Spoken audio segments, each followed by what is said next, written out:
Peace, peace, peace. Okay, get in here. You know, my peace ingredients, give honor to source, give honor to the creator. This finna get real good, y'all. So, go get your popcorn. I got mine. This finna get good. I got my notebook. I didn't have these previously. Matter of fact, I need to be pouring me some water because there we go. Let me clear my throat. Okay. Got my notebook, and most importantly, I got my magical glasses. Now, you know when I put these on, in the words of Dick Gregory, what's dangerous is when the universe give you the glasses. The magical glasses. You can't take them off. You can't see things for what they could be. You got to see things for what they are. Meaning, hood, if you grew up in the trenches, you see things for what it is. It is what it is. And so, again, I quoted it the best way I could. But again, the magic glasses is on. This is going to get good. The topic at hand. You ready? Y'all ready for this? I'm liking this, son. Surviving or having to survive the dysfunctional family. Yeah, just take a moment. Take a moment. Let that seep in. Let that soak. Because I'm going to get so deep into this to where it's amazing to me. First of all, give an honest source. Give an honest source to, Most High, whatever your higher power is. I just give gratitude because a lot of this that, again, I had a moment earlier. And sometimes it's like, I tell myself, am I talking too much? Do I feel like I need to speak up? And in reality, a lot of which is that I cannot be concerned about how others are going to view me. I have to realize that as seeing myself as a guide, as a vessel for the divine, and sharing it in some way is going to inspire or touch souls, millions, billions around the world. So, man, where do I start? I got my journal because these topics are really interesting. But literally surviving the dysfunctional family. I came across a video because earlier I went on a drive, and I made a video earlier, a little snippet saying how we shouldn't ever. An elder told me years ago, like we shouldn't ever beat ourselves up over the decisions that we've made. And I know that's kind of difficult and challenging because we have been in environments not only where we didn't feel safe and secure, but we have been in environments, in my stature, right? We have been in environments where not only we haven't felt safe, but we develop this narrative or inner dialogue of a false sense of security. And that could be even a false sense of financial security. That can look different from a lot of different perspectives or perceptions, per se, however you perceive it. So again, as I took this ride, I got emotional again. I'm like, where is this coming from? Like, what's going on? So in that, I'm realizing with myself, like, I had a moment with my princess where I realized like a lot of what my own inner dialogue, my own emotions that I'm still learning to process. I'm still learning to feel safe again. A lot of us are still learning to feel safe again. So a lot of things that aren't talked about, and you don't see a lot of men that look like me that advocate about this, is how surviving the dysfunctionality, the mental toll it takes on you spiritually, physically, and even into your adulthood, or and still the fact that we still have an inner child. Let me make that very clear. But it's like feeling safe to even have fun again, feeling safe to even connect with others again, feeling safe with ourselves, to be who we truly are from an authentic place. So that being said, I had a moment with my princess, and you know, on the healing journey, it's not going to look like everyone else. Everyone, again, and that's why I'm gonna get into the topic of surviving a dysfunctional family, because I'm gonna show you how all of this connects us all, and how we all have been affected by or know someone that has grown up in a dysfunctional family. And that dysfunctional family is breeded from a dysfunctional society. That dysfunctional society was bred from a dysfunctional foundation. That dysfunctional foundation was bred from something, again, going to the root of how these things came to be. And that's why why I advocate for mental health. That's why a lot of things, and I don't proclaim to be anything with, to any title. I'm expressing these from the best of my own experience, my perception, the perception of which the Most High Creator, Source has given me to share with the world and bring more awareness into, guiding, being a guide, not only for myself, but being a guide for the youth, and then helping others along the way that may not know the process of trying to get out of, or know how, there we go, or know how to even get out of what they're going through. Some people only see and know storms in their life.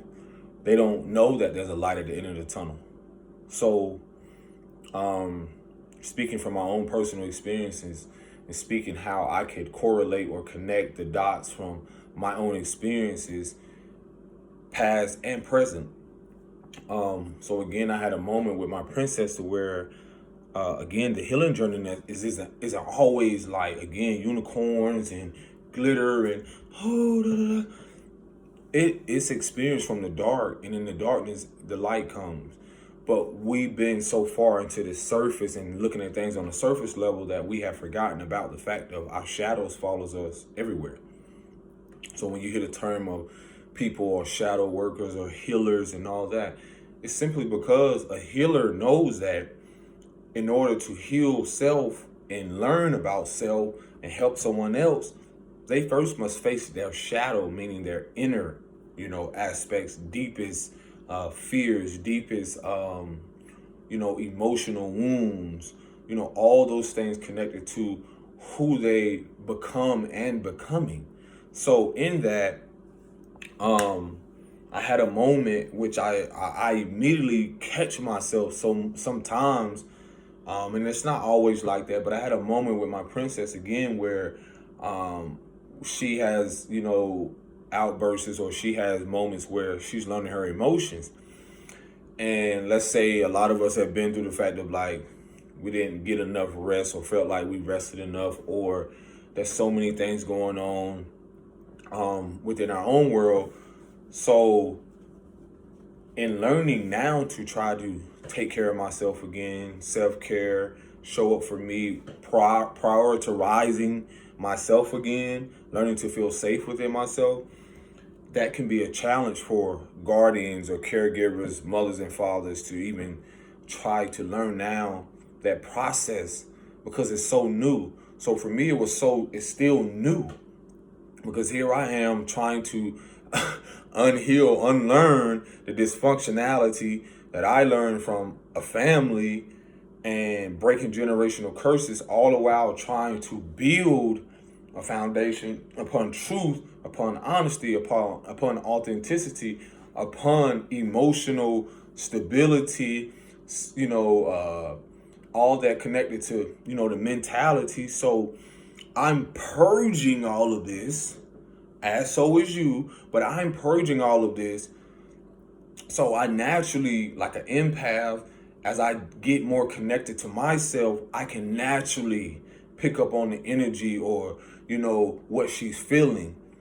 And so her frustration, me learning becomes my own frustration, or I can feel and pick up on like, so I'm learning now to do breath work, or I'm learning now to process, because again, going back to my childhood, I didn't have, again, and that's why I'm gonna get on the topic of surviving this dysfunctional family and now thriving in a healthy tribe or dynamic in a healthy aspect.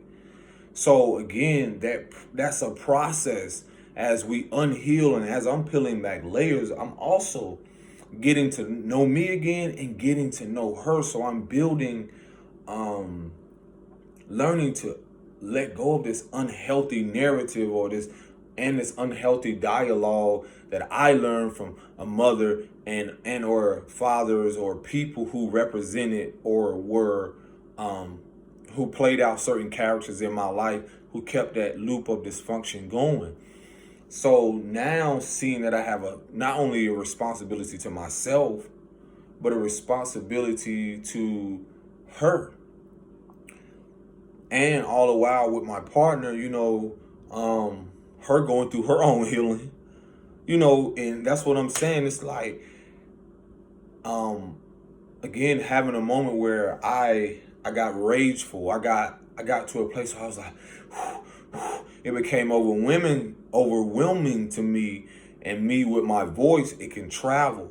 So sometimes I'm still learning from healing my own inner child, and then from being bullied to not unconsciously am I aware that I'm trying to direct her or tell her what she should do, how she should process her emotions, how, there's a lot to go in with it, to where I'm just like, okay, baby, what do you need? Because, with a child, you got to ask 500 questions.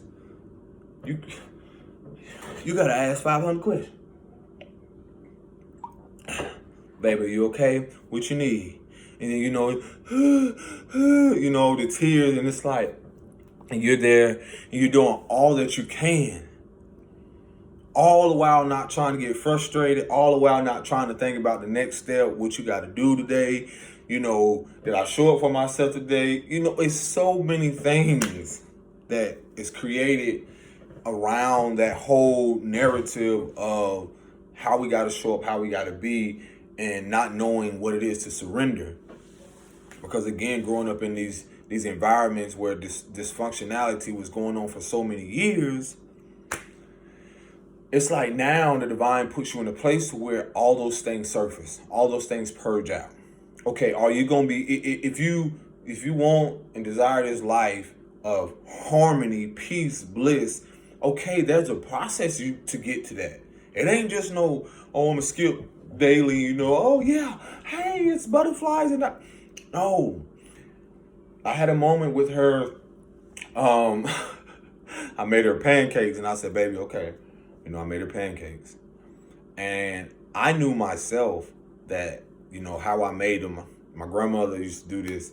She would make it and then tear them apart in little pieces. So I knew that, her being her size, she's not going to eat that much. So then I put it on the plate. Then she was watching this, I think I put it on some type of, like, having her learn Spanish. So, introducing her to that. And, she's engaged in that. And then I go in there and I notice, because, just learning, I'm like, baby, are you full? Yeah, she starts smiling. I said, okay, well, I know you're full, so I'm going to get this plate, remove it. Why did I do that? I'm like, baby, I know you're full. We just going to put it in the refrigerator. Okay? Okay. Everybody else got that? Yeah. And it's very challenging, because again, the challenge is that it shows me both the dark and wounded aspect of where I was, and then I'm seeing through the eyes of not just a father, but I'm seeing through the eyes of someone who is encouraging her or has some type of influence to her and how she assesses her emotions, or how, feeling safe to where she, can feel away, to simply a safe place to just say what she needs to say, express it, cry, yada, yada, yada. So I connect that immediately. And what I realized and I expressed to my partner, what this brought up and what it brings up for me is how being that, and this goes back to the dysfunctional family, being that I was in spaces where, again, I didn't feel safe, and I didn't realize a lot of things until I got to certain ages, where I realized, and my partner and I said this, the other day, I was like, I needed to tell you that, there were moments where, how my behavior or my non-committable ways or certain things that I did was because I didn't feel safe.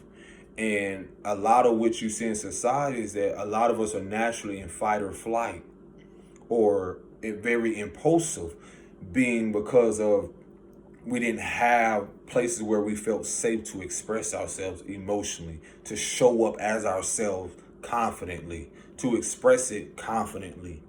So being that, I expressed to her I didn't feel safe, so I can see why, your partner or someone doesn't feel safe.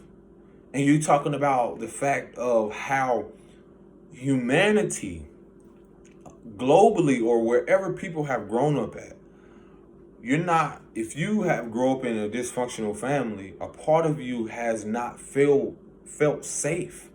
And I mean safe within yourself, secure within yourself. And so you grow this behavior, and over time, this behavior pattern, and it being what type, which I will get into. I saw this video talking about the 5 different types of dysfunctional family, and I'm going to talk to you mostly what I'm related, how it connects to me.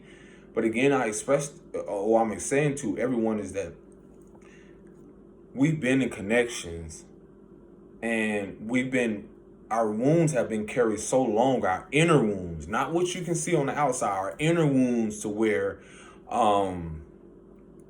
we carried it for so long that we numbed it so much to where these dysfunctional behavior patterns was just become normal. And so what that did is that we went to relationship to relationship, never really focused on a relationship with ourselves, never really becoming safe within ourselves again, never really knowing what it is to feel secure within ourselves again. And now that a lot of us now at the 30s, 40s, whatever age that you at, we're now trying to regain that. Part of regaining that fragmentation of your innocence and your childhood is a part of facing that darkness, is a part of realizing that you never felt safe. You're talking about environments where violence, dysfunctionality with violence, and so forth. I'm gonna get into that, but you're talking about places where, as we gravitated or left the home, and then you're talking about some people who got kicked out, some people who got pushed out, some people eviction. You talk about numerous of things. I myself, growing up, experienced early a mother that was out on the street, or people that are familiar with Section 8, experience a more controlled atmosphere, and more so like it's more so controlled and limited to what you can and cannot do. And also an environment where there was a lot of verbal and physical abuse and moving around. Sometimes where lights wasn't paid. You had to come in a home where the lights were off. And so sometimes I experienced that, man. I'm talking about like at certain ages to where I didn't know what was going on. I was developing this dysfunctional behavior and soaking this up so young. And so I just recall like sometimes going to the hotel with my mom. I remember specifically like 2 chairs that I had to put together to lay down to create a little bed.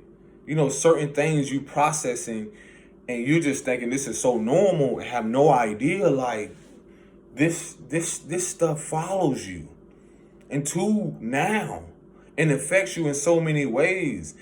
As I was watching a video, okay, before I get to that, and not only does it follow you, there is no real sense of security.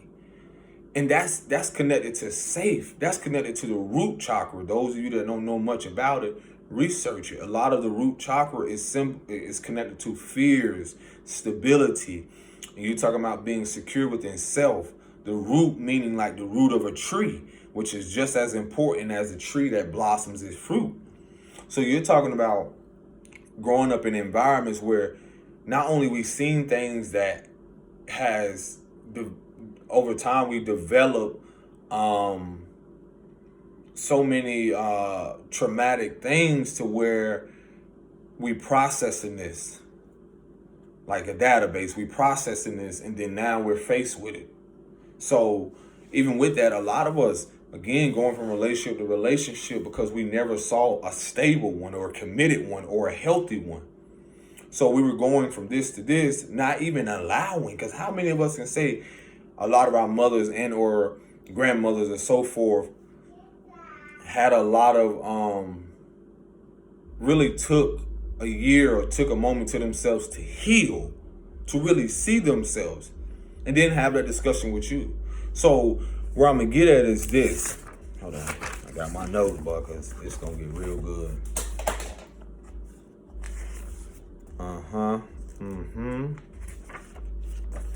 So, man, this is okay, so like I get a lot of clarity. I watch stuff and then it immediately I can really connect to it. A lot of us grew up in these environments. Some people grew up in these environments because I'm speaking on surviving a dysfunctional family. Something came to me early before I even got on that topic of that surviving and breaking free from the dysfunctional family. Is a lot of us have heard so much. I gotta get this chapstick. Stop licking my lips. But a lot of us have heard so much wrong or so much of authoritative behavior or the rules. We've heard so much wrong that we've done that we don't even know that created an instability or imbalance in our own intuition, both men and women. Because hearing like, don't do this, you're wrong, you know, you know, from whatever caregiver or parental, just guardian. And so over time, we didn't even know what it was to really be right or feel secure. Because I don't want to get too much in the wrong or right. It's so much of like, we've heard the dialogue from others, but never truly knowing what it is to, or having been so far away from what our own inner dialogue is or what that feels to be secure in that. And you're talking about environments where they were arguing constantly, third-party situations. Now trying to learn to feel safe and secure again, not only within ourselves, but in the relationships. And then now trying to break free and having to analyze and see what the dysfunctional relationships were. What was keeping these generational loops going? Where really is the problem? And then how could I be the solution? See, we can talk about the problems, but the solution looks different for everyone. So again, I wrote this down. It says, even how money was being a false sense of security and how that has been glorified like material things over emotional well-being. You're talking about environments or places where, again, it didn't just start with a dysfunctional family. You also went out into these workplaces or these careers or whatever, And you still were amongst people who also were experiencing or have experienced and still carrying trauma, walking around wounded. Not only just the kids, but you're talking about mothers, fathers. And so another thing is like seeing things we didn't need to see when we were young. Not having been introduced to an intimate setting in a healthy way. Sex. Or not being introduced to, and some of that was, because I got to talk about it. Some of that was ripped away, taken from people young, such as myself and other people who didn't get an opportunity. Being that dysfunctional loop is being in that dysfunctional family. It's like seeing people who, being introduced to drugs, to certain things. We had no ideas that, that we thought at a time that, the dysfunction of seeing this just being, push, and not realize these are wounded people who never really know what it was to really face themselves and really see why it is that they're trying to cope or escape through these very things. And I'm not judging nobody, to each his own of what you do. It's about bringing the awareness and seeing how a lot of our caregivers and people in this dysfunctionality, have been battling their whole lives with their own inner wounds. They're fighting themselves. So again, from my experience having been introduced to violence, like, let's be real here. Having been introduced to being whooped and spanked, which will breed eventually the rage that my mother and or stepfather, whomever was present, the rage that they carried in their wounding state. They not only projected it with verbal abuse, but physical abuse. Because here you are talking about someone who's angry because this person is not doing something they feel that they should do. So not only that, you're talking about learning a narcissistic template. Then you're talking about people who say they love you, so they whooping you, and at the same time turn around and say I love you, or give you things to cope, candy, give you certain things to try to, like water under the bridge and just be like, oh, it's all right. So with that being said, again, a lot of us were introduced to things that we wasn't even ready for. You're talking about people who have been verbal, sexually, mentally, or emotionally abused and soaked this up so very young, and then having to live this out now and having to face it whether they have kids or not. So I'm going to talk about this because this is so beautiful, talking about surviving the dysfunctional family. I saw this video on TikTok and the guy was, I don't remember his name, but I knew I had to write it down. And it talks about five types of dysfunctional family, man. Oh my gosh. Number one, substance abuse, which meaning, people who, drug related, alcoholism, and a lot of these things are pretty much a gateway to domestic violence.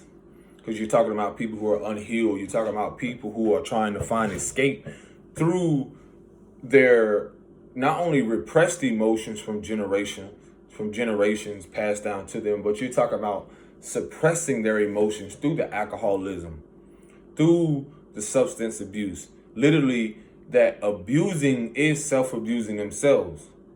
So then that abuse is projected onto others or displayed in ways because them not knowing what it is to balance and have emotional intelligence, the drugs are used in a way to try to escape from or numb that emotion or those suppressed emotions that they've been over time through their environments, through their upbringing, through their childhood memories and wounds, trying to suppress that and try to block it out. So with that automatically breeds domestic violence. You having two people, and I myself seen this firsthand, seeing this like play out young, seeing people smoke weed young, seeing people cigarettes or alcohol, seeing it so young, and then not only that, seeing and hearing the screaming, the yelling, the fighting, the talking, the unhealthy dialogue, not only with, not only with the healthy dialogue back and forth, and seeing the fighting firsthand, like when I'm young in elementary, seeing that. Then being which I had a talk with my mother the other day, and then I'm going to get into that, how even cutting off and letting go, like really cutting ties from people, that dysfunctionality. So in that, again, growing up in those environments, I was the scapegoat, or I was the one who was young, whooped, or I received the backlash for that. So with that, my only escape was through my artistry or at school. And I would, like, what that did when I didn't receive the love or the nurturing and to be embraced when I was young, I would go to school. And there were certain teachers that I would naturally gravitate towards because they spoke to me softly, or you can tell they genuinely cared. And it wasn't all teachers, but there were certain teachers, naturally, my inner child, or the child that I was at that time, was naturally trying to gravitate towards what I see now is the healthy mother, or the divine mother in essence, like, and not so much of the false mother or the dysfunctional wounded mother. Because, that is natural for us, or as a child, to gravitate towards love. So, and in that, I still displayed in my childhood and elementary or certain environments, I still displayed the behavior that I saw in the home. And so how I displayed it, I would act out, do certain things literally for attention from that specific teacher. And you see that no different in relationships when you're seeing people fighting for attention, because deep down inside of themselves, they're fighting to be loved, or they're wanting to be seen, because they didn't feel seen, or they haven't been embraced or accepted by their mother and or father.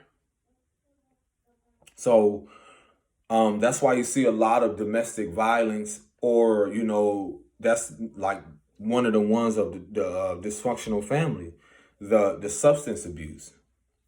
The other one, oh my gosh, and it's like so many on here that I could relate to, or have known people that connects this to. The other one is conflict driven, man.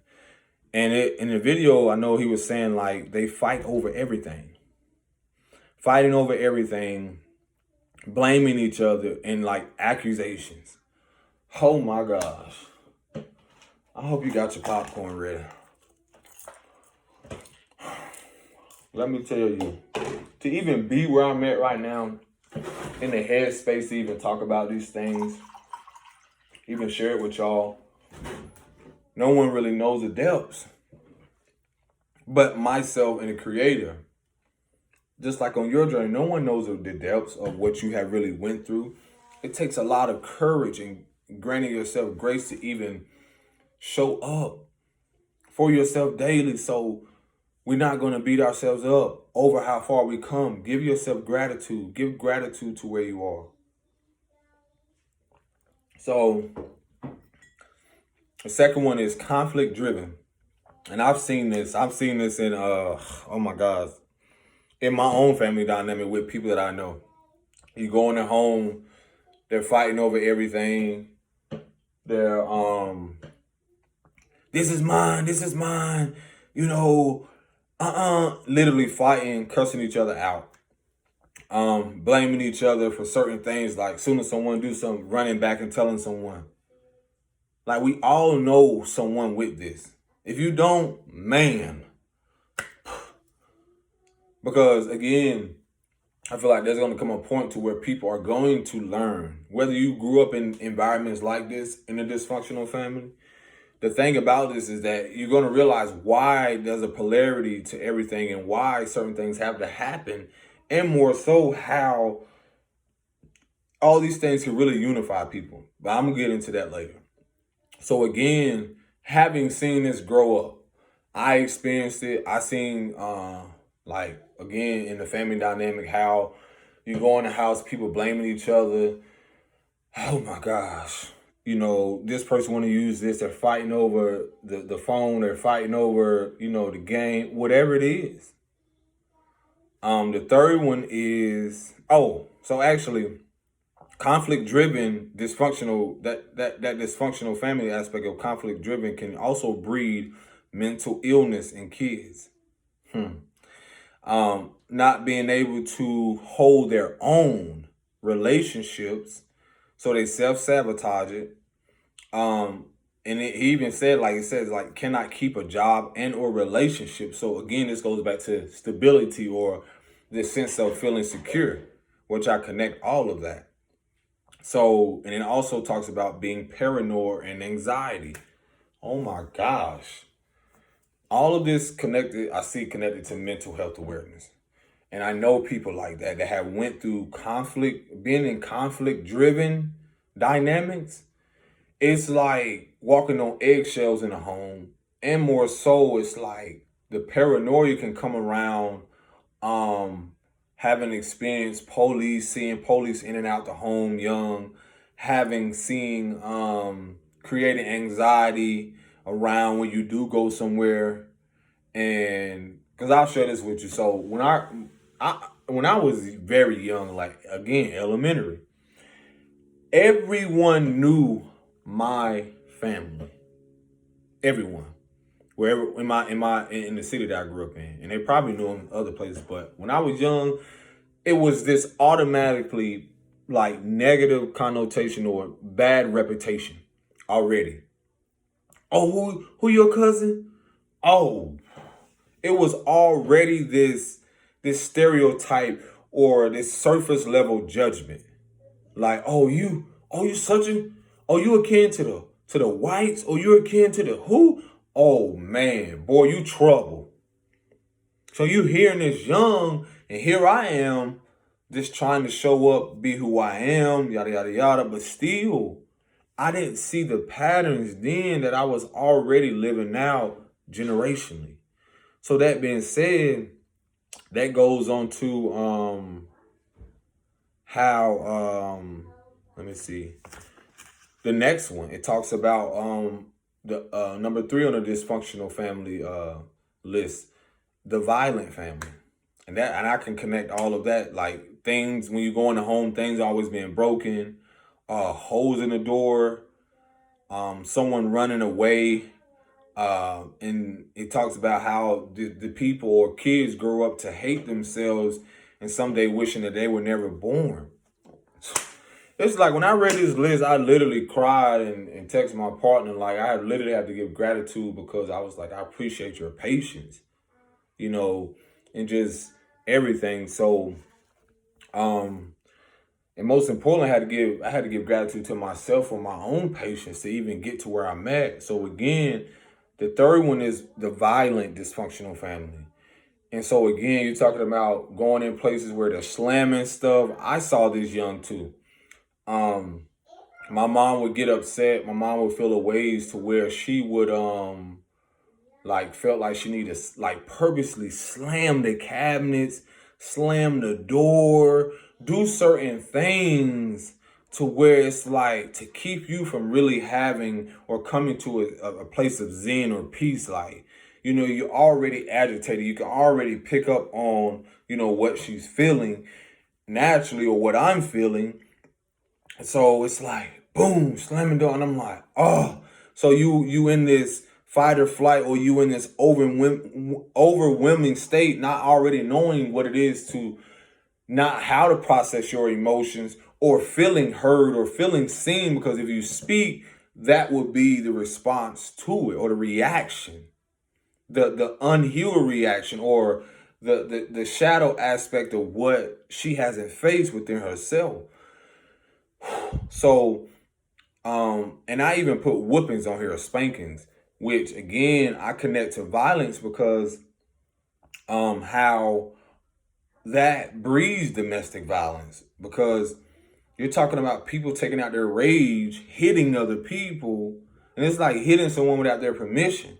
So again, how I connect that, the whoopings and seeing the fighting, and there was times where how I connect that is that again, seeing that I was hurt. I felt hurt at a young age. I'm talking about there were different homes that I experienced, not only verbal abuse, but physical abuse. So, because on one of my videos, I talked about how I was, the switches, the belts, just that was automatically the response or the reaction to they thinking that that's a healthy way of discipline a child. And a lot of us have experienced that in dysfunctional homes where we didn't have people who talk to us naturally, speak to us healthy. And then it makes me think deeper that these people didn't have that. So, not to mention, you're talking about there was moments where I was in my grandmother's home or grew up with her, and she was married to a man who shot her. Not just her, but my mother. So a lot of that, it didn't dawn on me a lot until like after I think my early 30s, or when I was like 30. Oh no, I actually had this conversation with her like 32, and I actually sat with her and asked her like, why? Why do you still allow this person to come into your home? Why do you still allow this person to come around after inflicting this pain or intentionally wanting to harm you, or intentionally? And so, after questioning her with that and just hearing her response, it was more, and I immediately see how it was trauma bonded. It was connected to that, and that's a lot of which isn't talked about a lot, because when you're talking about growing up in these dysfunctional families and dynamics, there's a lot of which emotional connections. You're emotionally building a bond with these people, and that is you're thinking it's healthy, but it's a trauma bond. So through you trying to free yourself or liberate yourself, or through trying to get through certain things, there's an immediate, you okay, baby? There's an immediate connection to trauma because of that emotional resonance or the emotional connection through the years. I'm talking about people who fed you, people who housed you, people who suppressed their emotions in showing up for you and never really showing up for themselves. And having to live in the survival aspect. Having to also live in the dysfunctionality so long that they don't know what it is to be healthy. To even love self. To even face themselves. To even know what it is to feel an emotion. When the last time you ever heard your mom or grandmother, great grandmother, these elders really talk about them loving themselves, showing up for themselves, doing something for them so that they can balance out and know what it is to serve other people? And I don't just mean like going to buy themselves stuff, because I'm talking about the fact of like really taking a trip, really doing certain things where it allowed them to really assess their emotions, feel what they went through, really acknowledge and sit down, with themselves. Because you're talking about dysfunctional homes where, I was spanked, whooped and all like this by these certain, by the man she was married to, the same man that shot her. So it's like, even after your divorce or after you got away, detach yourself from that, it never resonated with me to see this man still come around, because I'm like, well, how are you healing from this? How? And so you got to realize, seeing this through this lens, that's trauma bonding. That's dysfunctionality. And they're not aware of that, because a part of her response was, my youngest sister having a connection with the guy. And like I said, there's no judgment. It's just something I cannot be a part of. I refuse to be a part of, because if I don't change the narrative, who will? Of course, they may come talks or whatever it is, but if I don't break the generational curse and not continue that through what I'm creating, who will? So sometimes that comes with disconnecting or removing yourself. And in removing yourself, you allow the healing to take place. These things, how can you come to the awareness of these patterns if you don't really see the fact of where these patterns stem from, the root of it? So again, seeing her response to why she still engages with this person, let me know everything. Because again, no matter what and how this person, no matter what and how she dressed it up or made it seem like this is what she wanted to accept, I had to see the bigger picture to see how what she accepted was a continuance of a karmic cycle, or a lesson she refuses to accept and learn, that just because you interact, just because that, how can I say this? Just because this person you no longer, you may not be no longer with, in the physical or create, relationship wise, doesn't mean you still have to interact with them or engage with them. But due to the fact of what we have seen so much is that we've seen our grandmothers, we've seen them do so much for others and not really show up for themselves. We see them grow up in a survival and dysfunctionality to where the foundations, that's their foundation. They don't know nothing else. So the fourth one is, again, this talks about authority. And hold on, am I saying this right? Basically, it says the authority rules. Okay, yeah, the fourth dysfunctional family. I feel like I'm saying this right. The authoritarian, Rian, I don't know, but anywho, the authority rules. The authority rules in the home. No listening, no giving and no giving and taking, or giving, receive, no laughter, just rules, and it's simply just one direction. How many of us know people that grew up in that? Typically, I know people immediately, military homes come to mind for me, or people that have, let's say, people who have had fathers or mothers, or people who have been in the prison system. It's just being that whatever their experience was, the programming of what they experienced, they use that same authority or those rules, and it's either their rules or nothing at all. And so that right there is automatically creating an emotional discord or discomfort or disconnect, because no one else is being heard. And in that, it makes people will make a child or breed children that really shuts themselves off to the world. And so then if you're talking about someone that just setting in certain rules and not seeing the importance of how others feel, and hearing others out and allowing them to be seen, then there's not going to be any laughter or joy. So it's just simply one way or nothing else. Then this is wow. This one, let me get some water.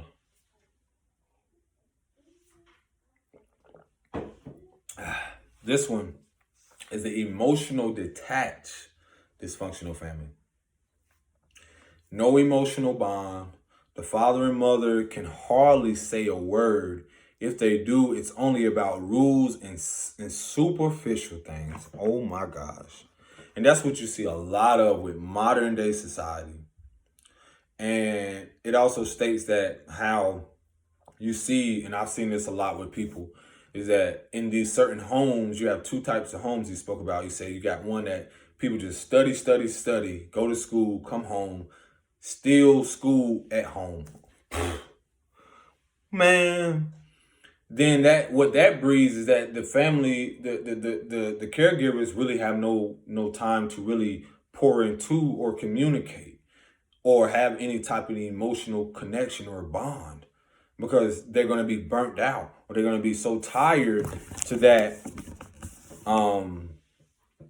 they're not going to it's not going to be any give and take, or really share how one is feeling. So a lot of that, again, you're talking about, you're seeing a lot of this in society right now, where people are running a rat race, or going, and not really knowing what it is to prioritize their well-being or themselves.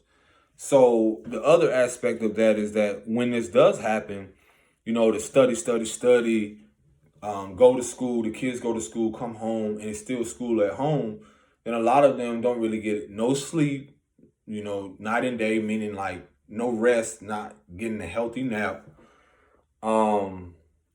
The caregiver or parent is more likely to be like a teacher rather than a guardian, or rather than a caretaker. Then you have the other family. This is the continuance of the emotional detached. And oh my God, this is probably one of the biggest ones, is the family of just entertainment. And the entertainment neglect, always on the devices or something night and day. And I've seen this even in so many of the other ones that I spoke before, that wherever the emotional detachment is, which I can see how I connect all of these, is how even this can even be connected to like the violent, the mental illness, the conflict driven. A lot of that can be inauthoritative. A lot of that is so connected to a lot of those dysfunctional families, or or knowing someone like that.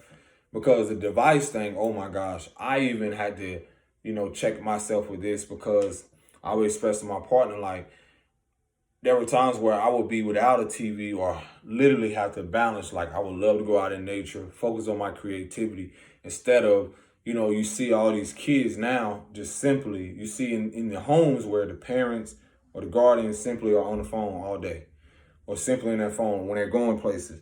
So in the home is just on the phone, no emotional connection, no emotional bond being created. And so, or you either just got the TV, people in the phones, yada, yada, yada. And we don't even realize like how we all have been affected by what it is to be connected to or have experienced a dysfunctional family, and trying to unlearn, relearn, and process the fact of what we have went through. So me sharing this with you is that process of like, judge free. But we all have experienced this. So for us to throw the stone and hide our hand, we don't know the depths of what is going on in anyone's home. We don't know the depths of what people have experienced in their childhood up to this very moment. We don't, because that's not a priority. Self-care, self-love, emotional well-being, mental well-being, mental health awareness.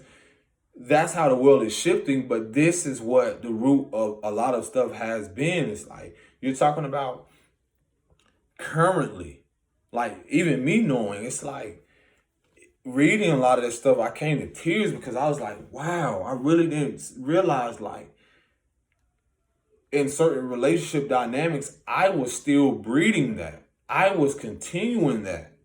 And so it takes a lot of responsibility and accountability to accept that and to not continue that.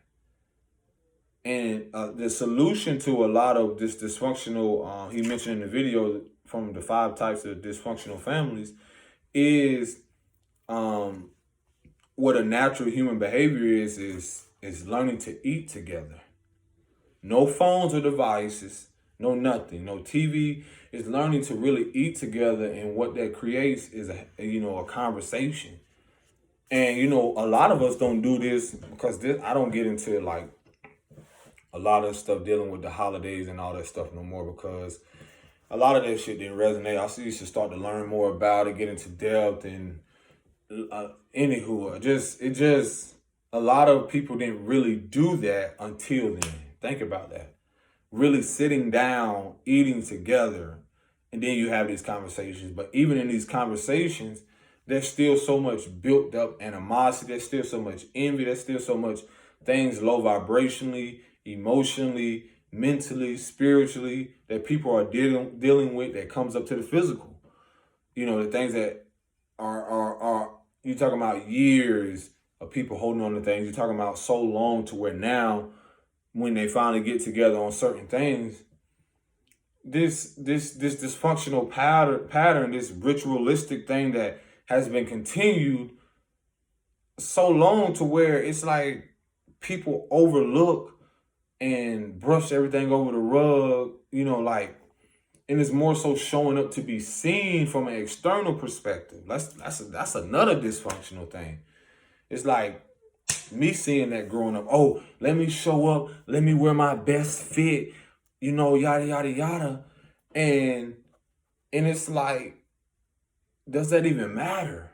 Who cares about any of that? And it's not to discredit that people enjoy themselves and have fun. That's beautiful. But when I look at the root aspect of what I'm no longer continuing, I'm not going to be the one to show up to these certain things, because I'm here. I just refuse to try to fit into that. And that goes even to the fact of how, when I read earlier about, you know, the conflict driven, how it created mental illness, the violence, dysfunctional families, you know, I just recently on my path had to cut ties, or really accept and come to terms that, you know, I have to healthy or organically, naturally heal from a distance from these people. Because you're talking about the dysfunctionality of having all, it's like being up under an umbrella with holes.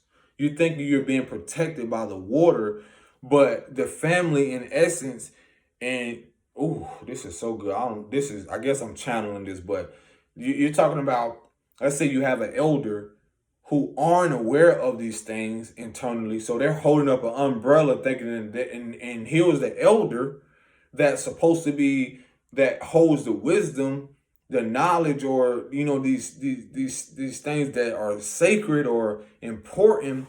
But if they're in a wounded state, or if they're in a place, you know, where they don't want to, they haven't healed or faced themselves. And so a lot of which that either they're emotionally detached, either they don't really know what it is to love themselves. So it's like holding up the elder holding up the umbrella, and the umbrella having holes in it. So you're talking about all the people generationally that's in this family, and we're all supposed to be protected by this rain, this water. And some elders don't even know the importance of, they're like a library. Some of them think about the conversations that they could have had with us. And then some of them took it, you know, to transition with it. Think about some of those conversations that they should have had with us, that would have changed the trajectory on how we see ourselves as men, how we view ourselves as women. You know, to really, whether unhealthy or not, having those uncomfortable conversations about what they went through, whether militant, whether they were, you know, they were traumatized by that, whether growing up in environments where they went through the race wars, or, you know, again, seeing how they grew up connecting it to the emotional, detached, dysfunctional family aspect. It's like, you're talking about people who were forced in position or doing these things to where they didn't really, they hated what they did. And a part of them hated themselves. So a lot of that kept them from engaging and connecting with the youth. And that's what you see a lot of now. It's like there's a competition and ego thing with a lot of elders that are, they've given up on themselves. So they want to say they're giving up on the youth. And in reality, they know they're giving up on themselves. So a lot of us are in that position now, where you see a lot of people younger that, again, whether the elders want to judge us and say, well, what do they know? But you're basing it off your experience, which the world has always changed, and the world will always change with or without you. There's no difference in my principle. The things that I'm experiencing right now and the things that I'm healing from right now, the importance of breaking generational chains and curses and seeing what I was bred in and what I no longer will fucking breed or will no longer continue, that I give myself a pat on the back, give myself a pat on the back or hug myself to be able to grant myself that grace, grant myself, to be patient with myself daily. And then even the patience she has with me, even my partner having a patience with me. So you're talking about the dysfunctionality of a lot of elders who stayed in marriages. Come on now, your grandmother, great-grandma stayed in dysfunctional stuff because either their fear of the unknown and they didn't know what's on the other side, or the role that they played because they knew that it goes both ways.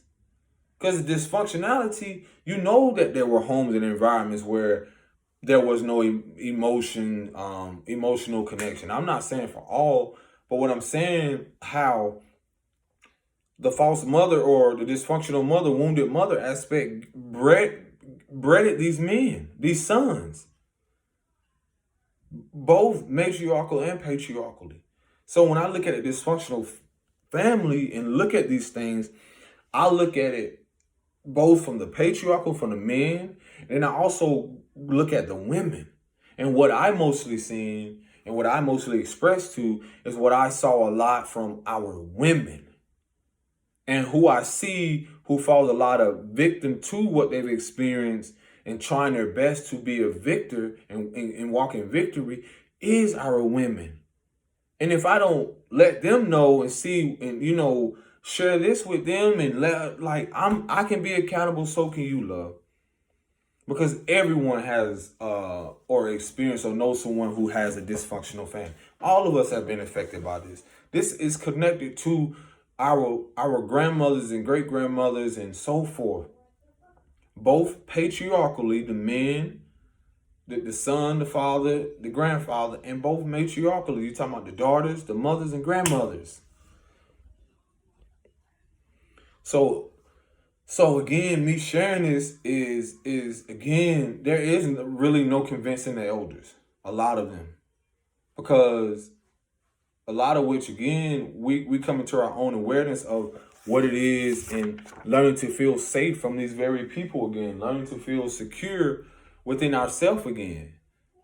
Because when I look back, I remember, I don't want to, I remember those ass whoopers, I remember those spankings.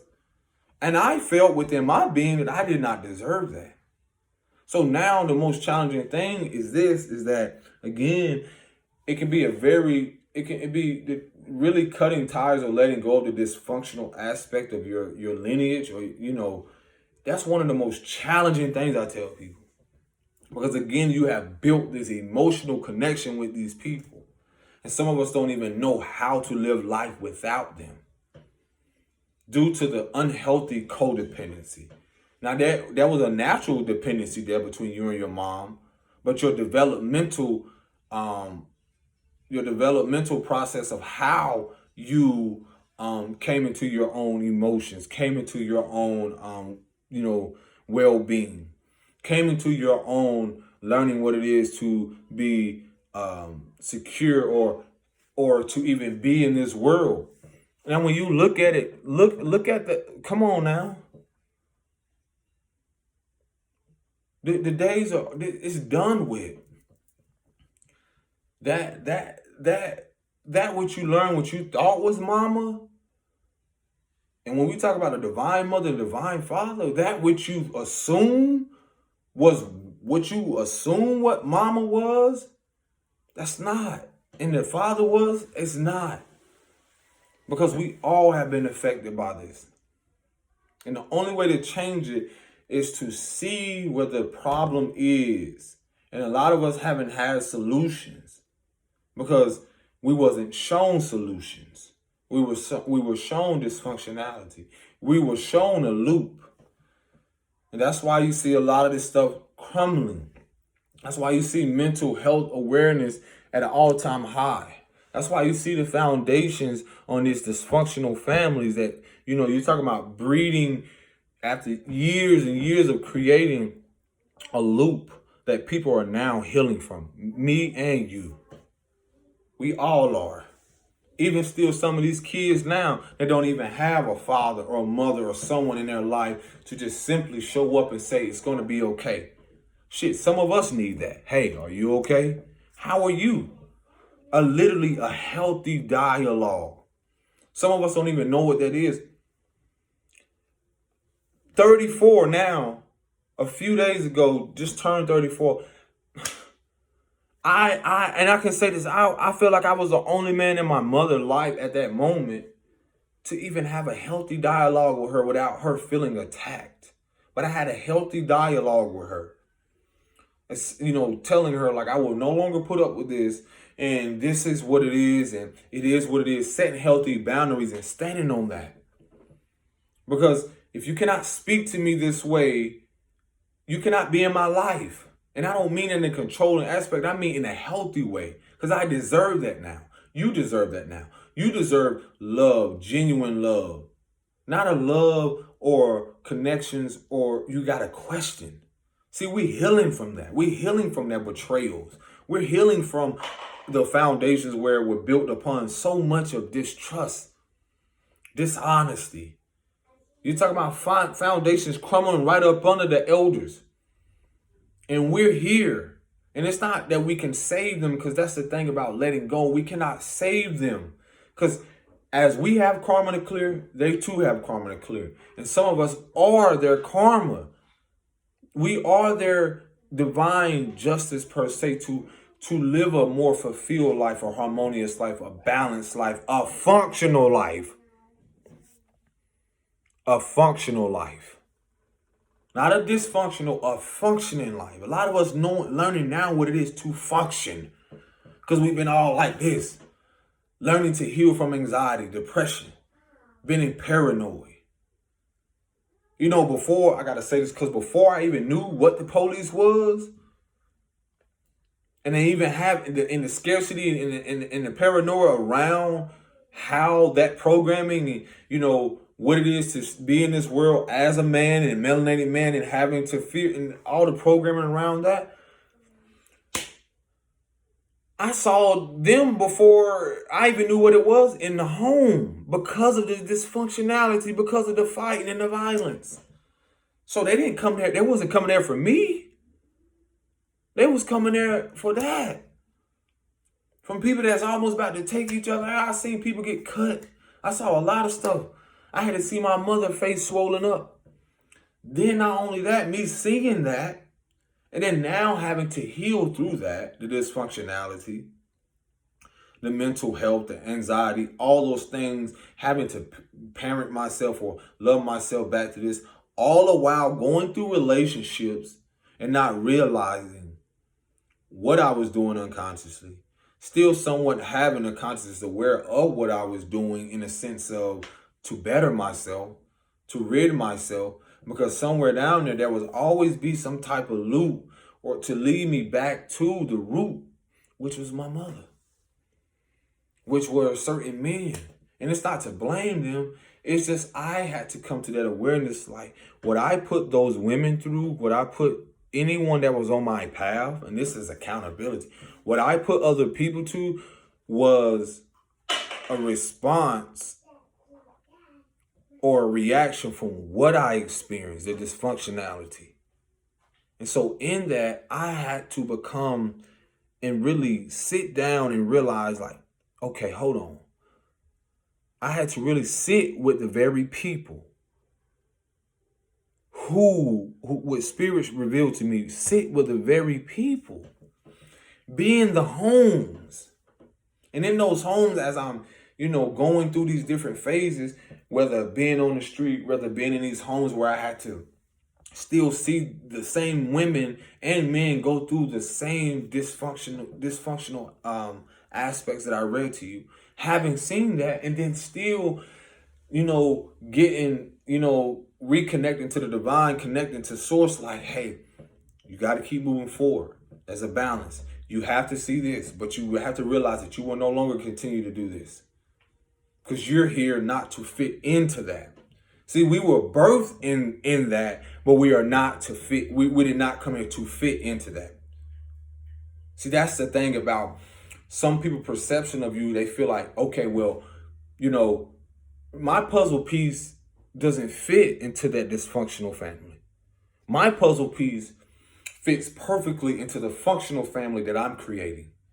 The functional family within the coming back home to myself, to realize I can be safe again, and who I feel safe around, and building unions and connections and partnerships in connection with people who see me to the depths of my soul, people who acknowledge and see me inside, not judge what I went through, but they see me and realize, like, wow, they can learn from me. We can learn from each other, not destroy each other. Because surviving the dysfunctional family, you're talking about, what is that saying? I think I read it down. It says a woman has the power to destroy everything around her or destroy everyone with her mouth. The man has the power to destroy everything with his actions. And my belief on that, and just seeing that, is so vital. Because when I look at how certain women that I've experienced, not all, and shout out to even the amazing, because everyone is amazing in their own birthright, but everyone don't want to experience peace. People really want to just, they're conflict driven, like it said, or they really just still want to live in that.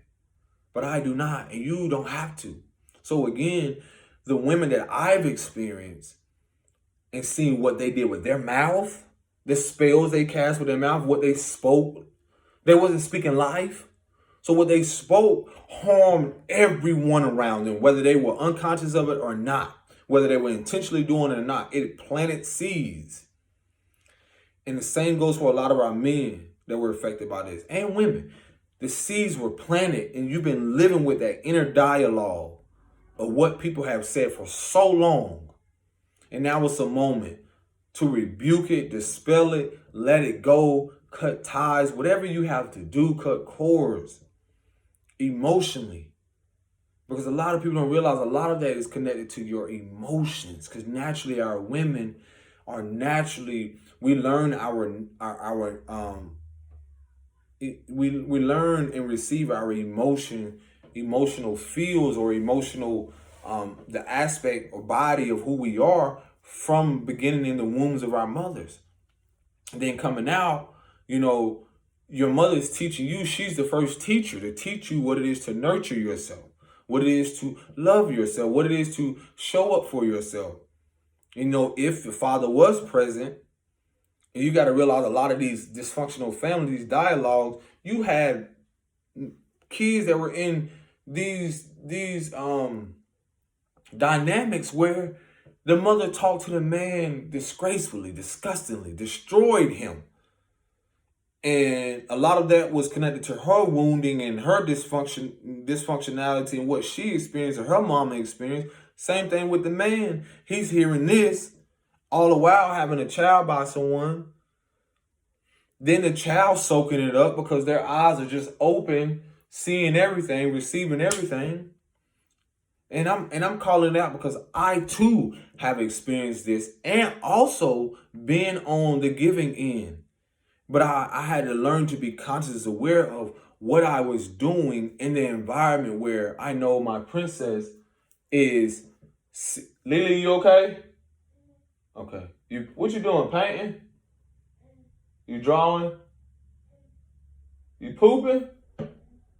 Okay, I could see it. But anyway, seeing how now being more consciously and intentionally aware of not only my own emotions, and seeing how I was affected by the dysfunctionality, and seeing how even times where it wasn't perfect for me, and how it affected those around me, and those around me, to where I was like, hold on. I need to take a moment to myself to realize, to really to see that I've come into this awareness. I've came into this to really change it.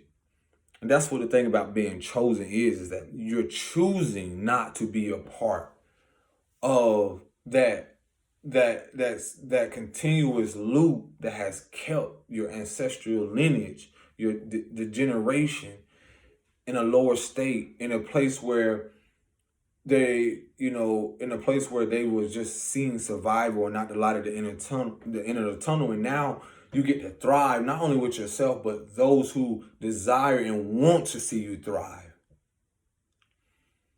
Because it takes so much energy and it's draining emotionally, mentally, spiritually to try to save.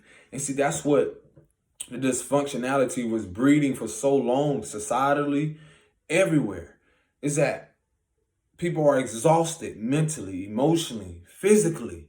Our mothers, everyone, to where now when they want to show up, having not being shown up for themselves, they're not able to show up now. Now people are tired.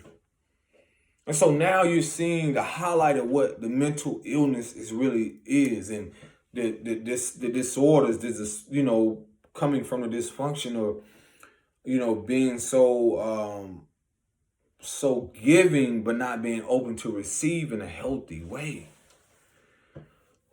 So I'll be on fire.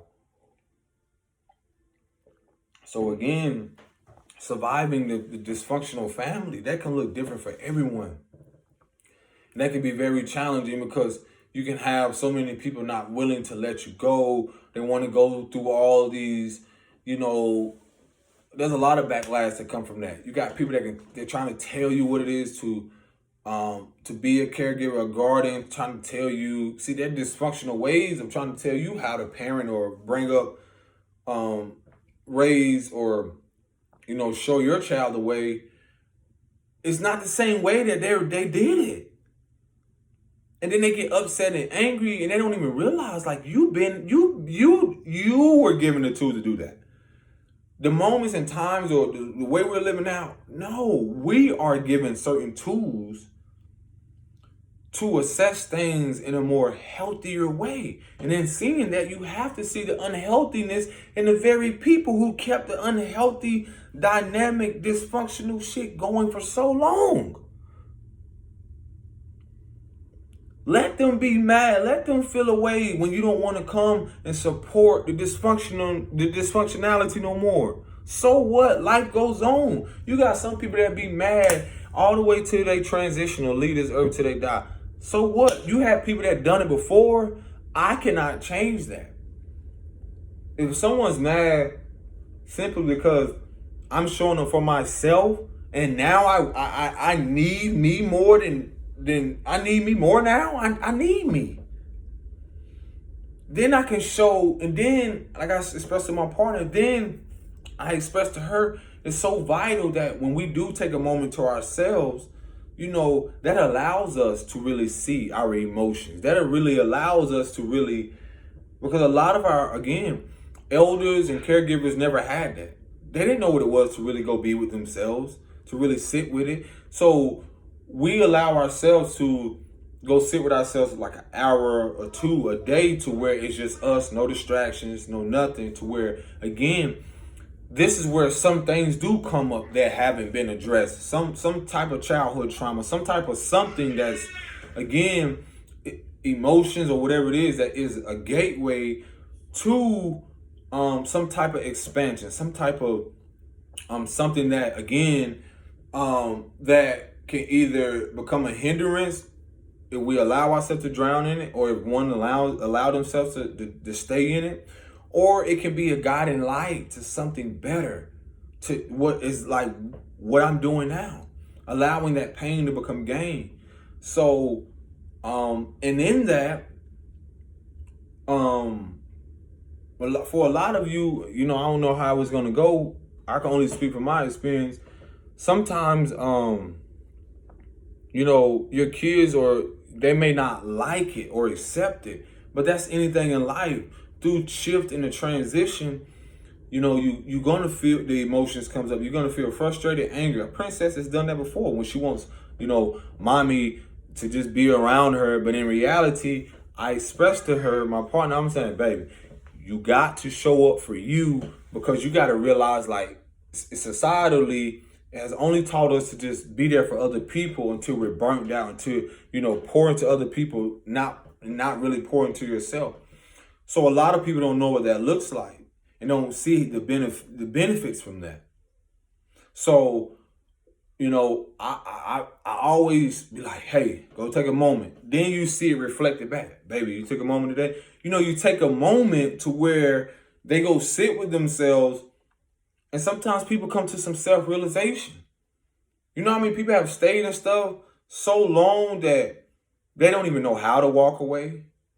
Because they can, the anxiety around that, the fear. So in choosing a healthy aspect of walking away and choosing, when in reality you're choosing yourself, they stay in it because they've seen their mother do it. They've seen their father do it. They've seen people, you know, you see the marriage thing. You see people, yeah, they showing up to my 50-50. I'm showing up whole. What do you mean I'm going to show up 50-50? See the dysfunction around all of that. You know, staying in those things and the paperwork, you know, all that stuff in regards to that, just to show someone that you love someone. You know, this is just my opinion and my perception, but all that external stuff just to show people a love that's already has been within you, but the dysfunction around that. So again, there's no judgment here, but a lot of us are here to recreate that. So again, that people have been doing this, and oh, let me show this person showing up for everybody, and this is through learned behavior. This is dysfunctionality.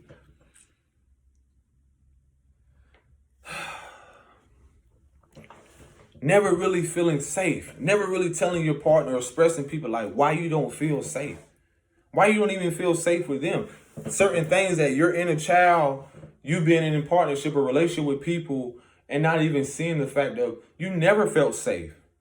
A lot of our women that have been abused verbally, physically, mentally, sexually, you know, all those things to where they've assumed they felt safe to go on to the next man, but they never really gave themselves time. And so that shows another man, okay, she's willing to open herself up to me. Then that continues a loop. I was in it.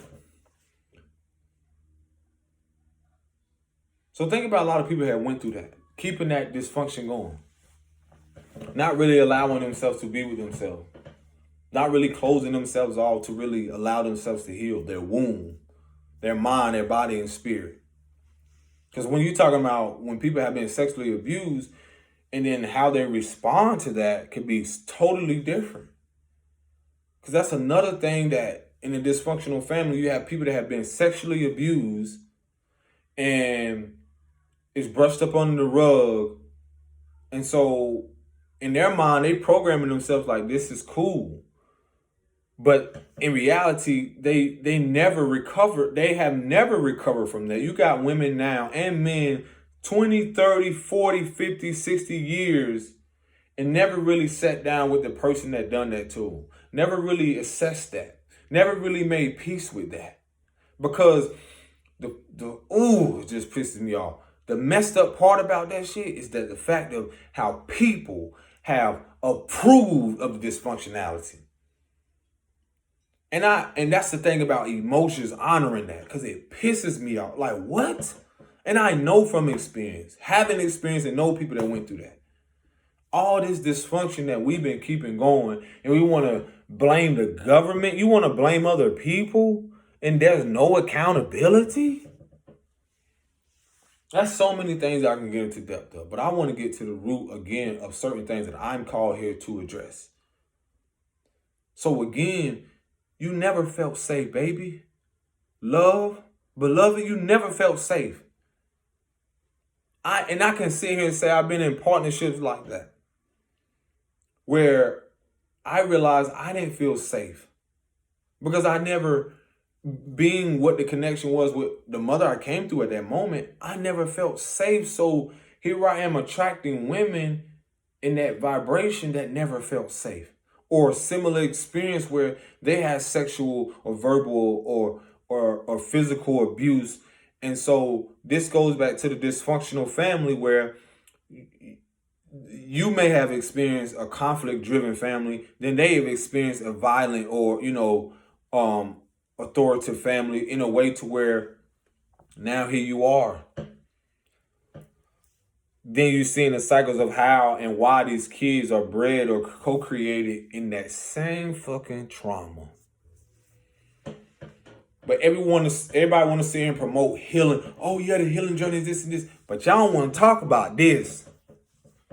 Here it is. Eat it up. Because that's the reality of it. Ain't no more playing. Y'all want to talk about healing? Man, that what? The emotions you got to go through? You talking about the 30, 40 years, a woman really sitting there realizing like a lot of, sometimes they don't even know they had their kids through trauma. That's what clearing karma is. Even how, you meet your own partners. Some things you don't even realize you're meeting to clear some type of karma in your ancestral lineage. Only if you choose to face it. Because not every part, you know what I'm saying? Everyone has co-created with someone, and sometimes it can be very challenging because you have someone that does not want to face their healing or don't know what it is. That doesn't mean you have to give up, sis. That doesn't mean you have to give up, brother. Because that goes back to the connection of the dysfunctionality. If they want to stay in it, you don't have to.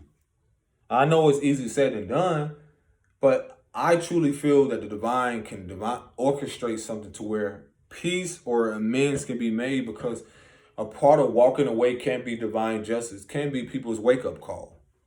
There's no difference in cutting off the dysfunctionality. There's no difference in, if you don't want to continue that as a mother, as a father, as a spouse, whatever you're in, you don't have to. You don't have to continue the dysfunctionality. Because deep down, you know that you don't feel safe in the dysfunctionality, because you know that's a part of you feel like that's survival. And it is. When you're going to acknowledge it, you're still around these people, that's survival. All that stuff that's falling apart now is being exposed, so something new can be created. So y'all can sit down with these same women that y'all have an issue with. They don't look like you. They don't come from the same demographic or culture, whatever region. Same thing with men. So y'all can really sit down and see how much y'all have in common. Emotionally, mentally, spiritually, physically. Because that's the oneness of everything. But nah, we too caught up in love, hip hop, and that's another thing. Like watching these shows. Like, it was crazy seeing my grandmother, and I love her. Like, she's amazing. Like, to see the woman, her resilience, to go through what she go through and still be here. This is why I love y'all. That's amazing to see what y'all have experienced, both men and women, but women especially, to see what you have went through, the turmoil. Not only surviving dysfunctional family, you talking about surviving abusive, physical, verbal, emotional abuse, and then not even realizing that, even me being in that position who was dishing it out, you're talking about men who are unconsciously don't even know that they got mommy issues. And dealing with women who unconsciously don't even know they got daddy issues. And then the challenge in them not wanting to face it and heal it and accept it. Like, where's the accountability? Where's the accountability here? Whew. So yes, grant yourself that grace to walk away from whomever it is. That's where the faith comes in. Do you trust? Can you surrender? Because in part of being a divine feminine, you got to also see that you are also the unhealed, and you represented and you kept the false mother, the wounded mother going too. I myself was in that position because I first learned from that false mother, or in a sense of like that distorted mother, that mother that unconsciously didn't even know what she was experiencing, didn't realize how much that what she did affected me, affected everyone around her by what she said verbally. So it helped me realize that her own inner dialogue, she was fighting against her own self. She was warring within her own self, and I could not save her from that. So that's a challenge. See, the important part is that once we face these things, you will see how it trickles down. And I'm a living testimony to that. Because every time I face something, I immediately see the results. And it can show up in different ways, but I'm saying, like, I immediately counter. What do y'all think the opposite of dysfunctionality is? Functioning. Being functional. What do you think the opposite of unhealed or unresolved trauma is? Resolved trauma. Healed trauma. What do you think that... What do they teach you the first things in the steps of when you go to the AA meeting, or whatever, what do they call it? The AA class, or whatever you call that. You stand up, say your name and say that you have this issue. When I read that, I was like, wow, I can accept that I can really say that I have mental illness.